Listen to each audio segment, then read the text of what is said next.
வணக்கம் மக்களே, நம்ம வீட்டுக்கு 2 மாதத்துக்கு தேவையான கிராசரி ஐட்டம் எங்கே வாங்கியிருக்குன்னு சொல்லிட்டு வாங்க பார்க்கலாம். ஏர்ஃபோர்ஸ் கேன்டீன் தாங்க நாங்கள் எப்பவுமே வாங்குவோம். ஏன்னா வெளியில் ரேட்டை விட இங்கே ரேட்டு கொஞ்சம் கம்மியாக இருக்கிறதுனால நாங்கள் இங்கே தான் வாங்குவோம். நாங்கள் சென்னையில் இருக்கிறதுனால இங்கே வரத்துக்கு 10 மினிட்ஸ் தான். அதுக்குள்ளே நான் ஒரு மாதத்துக்கு ஒரு வாட்டி வந்து நான் வாங்கின்னு போயிடுவேன். கிராமத்துலேருந்து வரதுனால 4 ஹவர் 5 ஹவர்ஸ் வந்து ட்ராவல் பண்ணி தான் வரணும். அதனால் வந்து 2 மாதத்துக்கு ஒரு வாட்டி 3 மாதத்துக்கு ஒரு வாட்டி தாங்க நாங்கள் வந்து இங்கே வாங்கின்னு போவோம். இங்கே வந்து 2 நாள் 3 நாள் மட்டும்தாங்க இவ்வளோ ஃபுல்லாக இருக்கும். நம்ம அது 3 நாள் 4 நாள் கழித்து வரும்போது எல்லா ஐட்டமும் காலி ஆகிடும். ஏன்னா வந்து இப்போ எப்போ ஃபில் பண்ணுவாங்க, எப்போ காலி ஆகும்னு சொல்லிட்டு நமக்கு சொல்லவே முடியாது. ஆனால் டக்குன்னு காலி ஆகிடும். இங்கே வந்து எல்லாமே வந்து கூட்டமாக இருக்காது. இங்கே எல்லாமே எடுத்துருவாங்க, பொருள் டக்குன்னு எடுத்துருவாங்க. எங்கே கூட்டம் சேருன்னா வந்து பில் போடுற இடத்துல தாங்க ஃபுல்லாகவே சேரும். ஏன்னா பில் போடும்போது 1 ஹவர்ஸ் 2 ஹவர்ஸ் ஆகிடுங்க பில் போடுற இடத்துல. இவங்க பாருங்கள் எவ்வளோ ரஷ் இருக்குது பாருங்கள். இதுக்குள்ளே நாங்கள் பின்னாடி தாங்க இருந்தாங்க. இங்கே வந்து நாங்கள் ஃப்ரண்ட்டில் போக முடியாது, ஏன்னா வந்து ரொம்ப லேட் ஆகும். இங்கே வந்து ஃப்ரண்ட்டில் என்ன பண்ணுவாங்கன்னா வந்து எல்லா பொருளும் நம்ம எடுத்து வச்சுட்டு பிறகு தான் போடுவாங்க. அதுக்கப்புறம் வந்து ரெண்டாவது மறுபடியும் ரீசெக் பண்ணுவாங்க. அங்கே என்ன பண்ணுவாங்கன்னா அதுவும் நம்ம எல்லா பொருளும் எடுத்து வச்சுட்டு மறுபடியும் வந்து எல்லா பில்லு இருக்க ஐட்டம் எல்லாமே கரெக்டாக இருக்கா, நம்ம எதாவது தப்பாக பொருள் எடுத்து வச்சிட்டோமா அப்படின்னு சொல்லிட்டு எல்லாமே வந்து அங்கே செக் பண்ணிட்டு தாங்க வந்து நம்மளை அனுப்புவாங்க.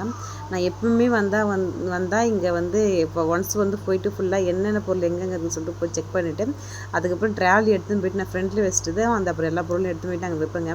ஏன்னா வந்து லேட் ஆகும் அப்படின்னு சொல்லிட்டு நான் எடுத்துன்னு போயிட்டு நாங்கள் வச்சுட்டு வந்துடுவோம். நாங்கள் இங்கே ரீசெண்டாக மெரினா பீச்சில் வந்து ஏர் ஷோ நடக்கும்போது நாங்கள் அங்கே போகலைங்க. ஏன்னா வந்து இங்கே ஏர்ஃபோர்ஸில் வந்து ஃபேமிலி அங்கே ஒர்க் பண்ணுற ஃபேமிலிக்கெலாம் வந்து இங்கே மறுபடியும் வந்து ஏர் ஷோ நடக்கும், அங்கே வந்து நீங்கள் பாருங்கன்னு சொன்னதுனால நாங்கள் அங்கே தாங்க போய் பார்த்தோம்.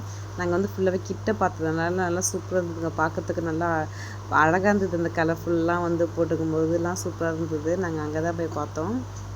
இங்கே ஒர்க் பண்ணுறவங்க பசங்களுக்கு இங்கே வந்து ஒரு ஷீட் வந்து கொடுப்பாங்க படிக்கிறதுக்கு. எங்கள் அப்பாவுக்கு நாங்கள் இங்கே கிராமத்தில் இருந்ததுனால நாங்கள் யாருமே அங்கே போய் படிக்கலை. எங்கள் ஹஸ்பண்ட் வந்து இந்த ஸ்கூல் தாங்க படித்தாங்க. ஏன்னா எங்கள் அப்பாவும் இங்கே தான் ஒர்க் பண்ணியிருந்தாருனால அவரும் இங்கே படித்தார்.